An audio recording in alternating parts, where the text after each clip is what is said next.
Welcome to the Malex Minute, ladies and gentlemen, starring the Markley Brothers as Malex, Linus, and the Snufflefungus. Ugh, haven't we lived with this stupid theme song enough? No! When will the torture end? When this Snufflefungus stops dancing!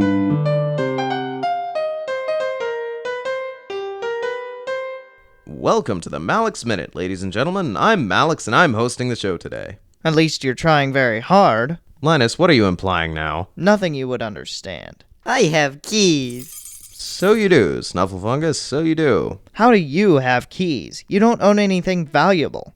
Snufflefungus, do you have any idea what your keys go to? Nope. Malex, let's not allow this little diversion to distract from the wholly greater diversion of your pathetic attempts to run a show. Right. Last episode, Snufflefungus's evil twin brother showed up from nowhere. He posed as Snufflefungus for a while, but we weren't really convinced. Yeah, I would never act like evil Snuffy. He's just a big meanie. He was rudely demanding cookies until we ordered him to leave. He disappeared after that, but recently we saw in the news that his spaceship is still orbiting the Earth. That so-called evil Snuffy was so annoying. You know, back when Snufflefungus first mentioned that he had an evil twin, you expressed interest in meeting him. Yeah, that was before I knew that little punk was an utter societal reject. I wonder who that could be. Who in their right mind knocks on the window? I'll just draw the shades and see who it is. Don't do that. They might think you're inviting interaction. Whoa, it's a reporter! What's he trying to say? Oh no, there's another one behind him. They're swarming. I'm hyperventilating. I'm panicking.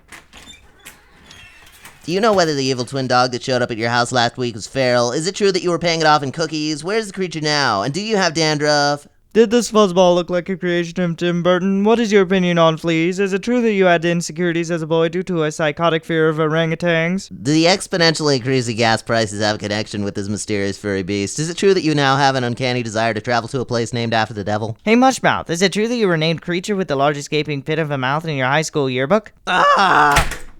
We have plenty of groceries and supplies to last us a while, right? Linus, be quiet.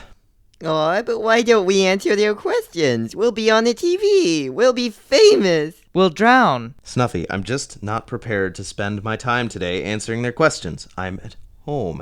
This is supposed to be private. My place of refuge. Oh, okay. I have keys. Aren't they nice? You're gonna lose those if you don't quit waving them around. Anyway, ladies and gentlemen, before those reporters interrupted, I was saying that now we're wondering what exactly Evil Snuffy wants. After all, he did promise to be back, even going so far as to threaten that our cookies would never be safe again. Have you really gotten so boring as to resort to reruns of the previous episode in narrative format? Seriously, Malex, what's your point? I'm establishing context. What if we get a new listener between last week and this week? How else will they know what's going on? A listener? I think your fundamental premise is flawed. All I know is I'm entertained. Thank you, Snufflefungus. Have you finally exhausted your topic for this episode? Not at all. I was going to interview the Snufflefungus on his experiences being captured last episode. Oh boy, I'll be famous. No more than you already are, you giddy oxymoron. I know, I'm already famous. I'm so happy. By the way, despite how it sounds, oxymoron does not mean a moron who breathes oxygen. Right, most morons waste oxygen by default. Such a pity. So, Snufflefungus, what was Evil Snuffy's spaceship like? I don't know, I didn't really notice much. I was playing. A race car was going to win the Grand Prix. Oh, please. You didn't notice anything interesting at all? It was glowing with happy. I doubt that very much. Are you sure it wasn't you that was glowing with happy? I have no idea. All I know is this room is glowing with happy too. Oh my. Let's please change the subject. I feel inadequate to the task of continuing to ridicule him. Malex, there's something I've been meaning to ask you. What's that, Snuffy? Can I have a watch? The shiny kind? What? You have keys? That's the trouble with giving you little munchkins what you want. You only want more. Linus, shut up. Snufflefungus, you can't even tell time yet, can you? Well, no, but I could learn. And then what? Where would you wear it? You don't have any wrists. Well, I could wear it on my head. How would you read it? That's easy. I just look in a mirror. I must point out that a mirror reverses the image, making things more difficult to read. Well, maybe I could develop dyslexia and simplify the problem. Or make it more complex. Snufflefungus, what if I just gave you this bouncy ball to play with? Ooh, I'd like that. Thank goodness. Oh no, those reporters will never give up. I wonder if it's still them. Good afternoon, fair ladies. I do believe I've dialed the correct number. May I speak to Mr. the Snufflefungus? Ooh, that's me. The president wants me. Why, Mr. President, you're sounding especially drunk this fine afternoon. I'm quite fine, thanks. And you see, I was just wondering if you to give me back my keys.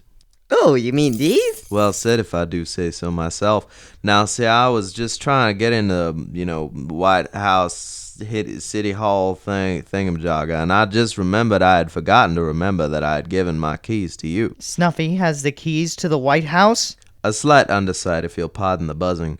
So is there any juncture at which I might be found to have been given away to, what I mean to say is, may I have my keys back, fine gentle fluff? Sure, here you go. Thank you very much, and now I think I will retire as resident anchorman from this doorway.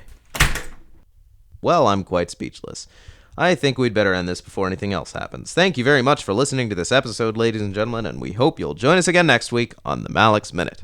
Today's episode is copyright 2007 by Alex Markley. This was a production of the Malex Media Network. Please visit us online at malexminute.com for production credits, extras, and a complete archive of classic episodes. God bless and have a great day!